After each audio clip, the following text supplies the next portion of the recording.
Hello again, last video of the year. This will be the last video I do this year. Possibly another live stream coming up soon.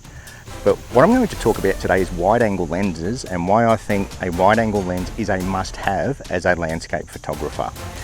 So let's watch this sunset and then I'll explain why I love my wide angle lens.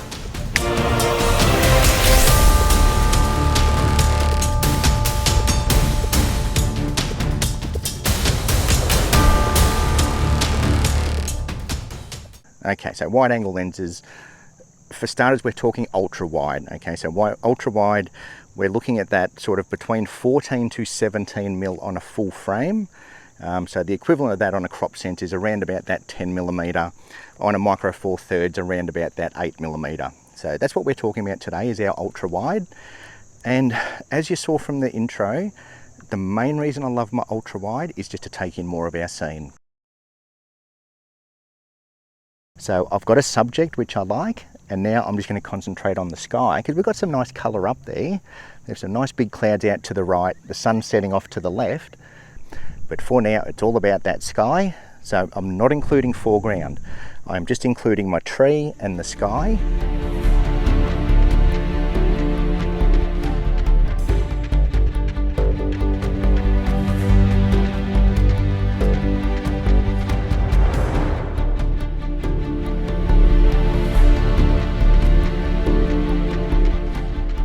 Okay, so wide angle lenses, personally I think a wide angle lens is the one must have lens as a landscape photographer.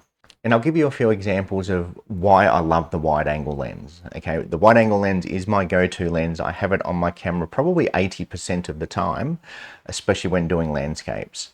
Okay, nice to have a telephoto, nice to have a super zoom, but a wide angle is a must have. It's as simple as that. Really, there's only two reasons I use a wide angle. Number one, take in more of the scene, which is what we just saw. Number two is telling the story, and a wide angle lens lets us tell more of the story. Okay, it's going to show us our foreground, our midground, our background, all in one image. Incorporating some foreground into our image, and whether it's using foreground interest, whether it's using leading lines, rule of thirds, it doesn't really matter how you incorporate that foreground into your shot. It just tells more of the story of where you are.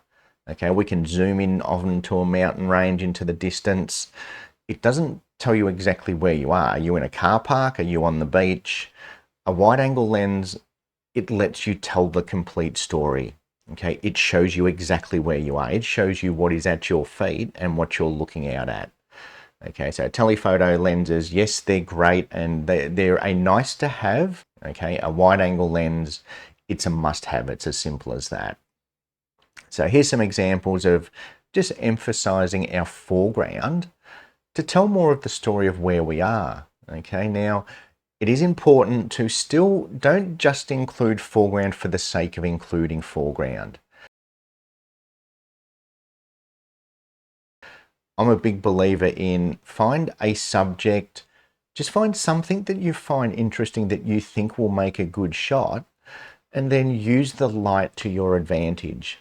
Okay, there's nothing worse than going out and having epic light, having some really nice light, and then trying to find something to incorporate into your shot. Okay, so I tend to get out nice and early before sunrise, before sunset, find something interesting I want to take a photo of. And sometimes it's something as simple as waves. Okay, sometimes we do go to locations, we don't find what we want in our foreground. Okay, you're not always going to find an interesting foreground, you're not always going to find some leading lines. Master the craft of using a wide angle lens and honestly start with the basics. It's the best way to start. The basics work for a reason.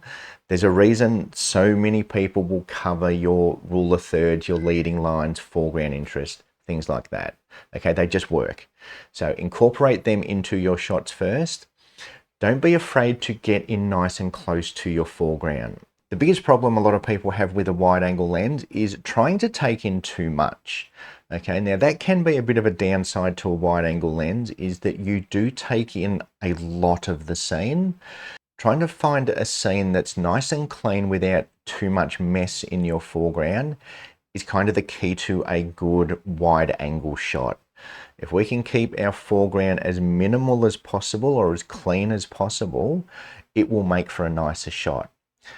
Just lone rocks, lone trees. If you can find something just on its own, incorporate that into your shot rather than trying to take in too much. A wide angle lens will naturally take in more of the scene.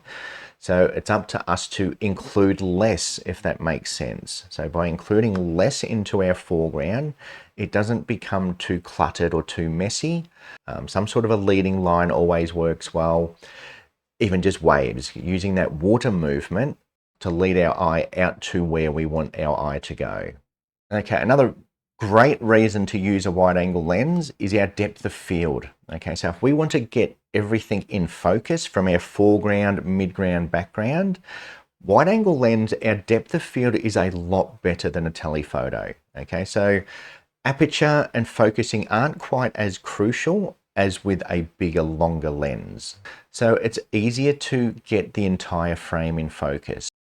Okay, so to sum it up, as you probably gathered, I love my wide angle lenses and I think they are a must have. Like honestly, if you're a landscape photographer or looking to get into landscape photography, I think that's the first lens you should be looking at getting. All these other lenses are nice to haves. Okay, super zooms are great for traveling and you don't want to carry multiple lenses. As far as landscape photography goes, there is no better lens than a wide angle. Okay, so thank you for watching. If you did like it, please leave a like. Feel free to subscribe. If you subscribe, you'll get to see my live streams. Hit the notification bell and you will get notified when I'm planning a live stream. I normally try and give it a few hours before I plan a live stream, but sometimes they're last minute. So hit the notification bell. You should get notified when I'm live or when I'm about to go live. And see me put all of this into practice. Okay, it's one thing to sit here and talk to a camera and explain how things work. But during a live stream, you're going to see me working with the conditions, working with what we've got, and sort of running through my thought process of how I capture some of these images. So thank you for watching, and I will hopefully see you in the next video.